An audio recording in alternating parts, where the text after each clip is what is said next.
પણ લાકડું કોઈને આપવાના નથી અને જો કોઈ દાદાગીરીથી આવે તો હવે તમને કહેવાની જરૂર નથી. આપણે શું કરવાનું તમે બધા સમજી ગયા ને? પરમિશન વગર, પૂર્વ મંજૂરી વગર કોઈ પણ આવ્યા પછી કોઈ અધિકારી હોય કે માપણી વાળા હોય એને હાથ ટાટા તોડી નાખતા પણ આવડે છે અને તોડી નાખ્યા છે. કારણ કે આદિવાસી સમાજ જંગલમાં ફરતો ખુલ્લો સિંહ છે, ફાડીને ખાઈ જવું તમને ખબર બી નહીં પડે. ભાજપ વાળાની જેમ પેલું દીવો હળગાવ છો, પેલો ટોકરો વગાડશો, શું કરશો? ગાડી વગાડવાના છો. આપણા વિસ્તારમાં જે જુઠ્ઠાલાલ છે એવું કહે છે કે અનંતભાઈ તો ખાલી લોકોને ગુમરાહ કરે છે. અરે ભાઈ, માપણી વાળા ચોરની જેમ ઘૂસી આવે છે. નમસ્કાર, જોહાર. વાત કરીશું નવસારી જિલ્લાના વાંસદા તાલુકાની. વાંસદા તાલુકામાં વારંવાર ગેરકાયદેસર જે એજન્સીઓ દ્વારા સર્વે કરવામાં આવે છે, જેને લઈ ધારાસભ્ય અનંત પટેલે વાંસદા ખાતે આજે રેલી કરવામાં આવી હતી અને મામલતદારશ્રીને આવેદન પત્ર પાઠવવામાં આવ્યું. સમગ્ર ઘટના જોઈએ તો વાંસદા વિસ્તારમાં આદિવાસી વિસ્તાર છે, બહુતુલ્ય આદિવાસી વિસ્તારમાં વારંવાર કોઈ પણ પ્રકારના સર્વે કરવામાં આવી રહ્યા છે. કોઈક વાર હાઈવે 56 નું હોય, ભારતમાલાનું હોય કે પછી જીઓ ટાવરના સર્વે હોય કે પછી પાવર પ્લાન્ટના સર્વેની વાત હોય છે. આદિવાસી વિસ્તારમાં સર્વે થતા હોય છે, જેને લઈને પરપ્રાંતિયો આવી અને સર્વે કરતા હોય છે, જેને લઈ આદિવાસી વિસ્તારમાં લોકોને ચિંતા છે કે અમારા વિસ્તારમાં નવા નવા પ્રોજેક્ટો આવશે અને અમારે વિસ્થાપિત થવાનો વારો આવશે. ધારાસભ્ય અનંત પટેલ અને કોંગ્રેસ સમિતિ દ્વારા વાંસદા મામલતદારને આવેદનપત્ર પાઠવવામાં આવ્યું હતું. આવેદનપત્ર પાઠવવા માટે વાંસદાના ટાવર પાસેથી મામલતદાર કચેરી સુધીની એક મહાવિશાળ રેલી કાઢવામાં આવી હતી અને રેલી બાદ મામલતદાર શ્રીને આવેદનપત્ર પાઠવી અને કહેવામાં આવ્યું હતું કે આ પત્ર રાજ્યપાલ સુધી પહોંચાડજો અને આદિવાસી વિસ્તારના લોકોની માંગણી એમની પાસે શું જવાબ છે એ પણ અમને જણાવજો, એવું પણ મામલતદારશ્રીને કહેવામાં આવ્યું હતું. વધુમાં આનંદ પટેલે એમ પણ કહ્યું હતું, કોઈ કૂતરું આપણા ઘરમાં અડકાયેલું ઘૂસી જાય તેને શું કરવાનું?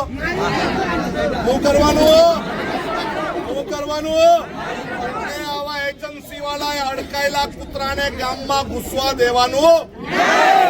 હવે આપણે શાંતિથી મામલતદારશ્રીને આવેદનપત્ર આપવાના છે, રાજ્યપાલને સંબોધીને આવેદનપત્ર આપવાના છે.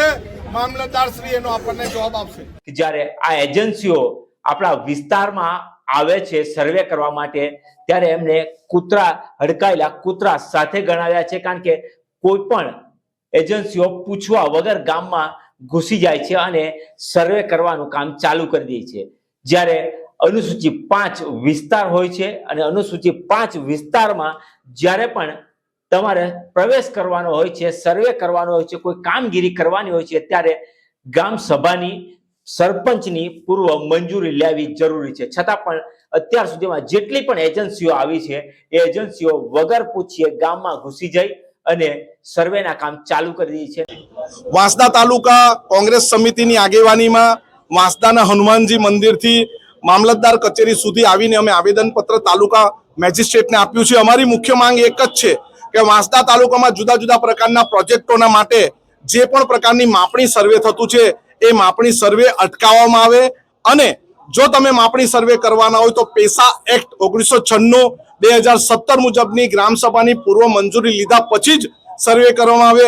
અને પોલીસના મિત્રોને બી અમારી વિનંતી છે કે ગેરકાયદેસર પૂર્વ મંજૂરી લીધા વગર જો તમે સર્વે કરશો તો અમે પાડલિયાવાલી કરતા અટકાઈશું નહીં.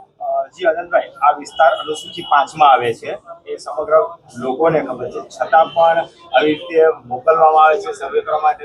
શું આ આગળનું કાવતરું છે કે શું? આ એક બહુ મોટું ષડયંત્ર છે સરકારનું. જમીનો કઈ રીતે હથિયાઈ લેવાની, આદિવાસી વિસ્તારનું પાણી કઈ રીતે લઈ લેવાનું, આદિવાસી વિસ્તારનું ખનીજ કઈ રીતે લઈ લેવાનું, આદિવાસી વિસ્તારનું લાકડું જંગલ કઈ રીતે લઈ લેવાનું, આ એક ષડયંત્ર છે.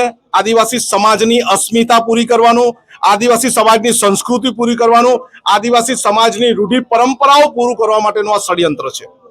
જે રીતે અત્યારે સર્વે કરવાના જે રીતે પકડાયા છે, ગામોમાં લોકો જાગૃત થયા છે અને એમને પકડ્યા છે અને એમને ઉજાગર કર્યું છે, તો શું આવા સર્વે બીજા ગામોમાં પણ આવે છે? ખબર નથી પડતી, એવું બની શકે? બની શકે. પિલવા ડુંગર પર સર્વે કરતા જે પકડાયા હતા, પિલવા ડુંગર એ આદિવાસી સમાજની સંસ્કૃતિ છે. પિલવા ડુંગર અમારા દેવ છે અને તે જગ્યાએ અમારા દેવને જો કોઈ પણ જાતનું છેડખાની કરશે તો અમે ચલાવવાના નથી. રૂપવેલમાં બી પાવર પ્રોજેક્ટના સર્વે કરવા આવેલા હતા, કેટલીક એજન્સીના લોકો પકડાયા. ગુડ સ્ટેન્ડનું પણ સર્વે ચાલી રહ્યું છે. એ પણ પકડાયા. હવે પછી અમે કોઈ પણ પ્રકારનું સર્વે ગ્રામ સભાની પૂર્વ મંજૂરી વગર કરવા આવે તો અમે કરવા દેવાના નથી. આગામી રણનીતિ શું રહેશે આ બાબતે? આગામી રણનીતિ અમારી એક જ છે કે કોઈ પણ આવું દેખાય તો એને પકડો, એને પોલીસને હવાલે કરો, નહીં તો ગ્રામ પંચાયતને હવાલે કરો. અને આવા કોઈ પણ આઉટ સ્ટેટની ગાડી આવે, એની પાસે સર્વેનો સામાન હોય તો એને પહેલે પૂછો કે ભાઈ તારી પાસે પૂર્વ મંજૂરી છે, ગ્રામ સભા પેશાયત મુજબની ગ્રામ સભા તું મારા ગામમાં કરી છે, સરપંચને તું નોટિસ આપી છે, જાણ કરી છે, સરપંચની સાથે અને અન્ય સભ્યોની સાથે તમે પરામર્શ કર્યો છે? જો નહીં કર્યો હોય તો તમારું ગામ છોડી દો. ગ્રામજનો સાથે સંઘર્ષ થાય છે અને ત્યારબાદ ઘણા એવા કિસ્સા પણ બન્યા છે કે ગ્રામજનોના સંઘર્ષમાં પોલીસ કેસ પણ થયા છે, જેને લઈ ધારાસભ્ય અનંત પટેલે આજે આવેદન પત્ર પાઠવતા કહ્યું છે કે જો પોલીસ ખોટા કેસ કરશે તો પણ ચલાવીશું નહીં, અને આ એજન્સીઓ જે પરમિશન વગર, આગામી મંજૂરી વગર ગામમાં પ્રવેશ કરશે તો એમને ઘૂસવા પણ નહીં દઈએ, ટાંટિયા તોડી નાખ્યું, એવી પણ ચીમકી વાંસદા ચીખલીના ધારાસભ્ય અનંત પટેલે ઉચ્ચારી.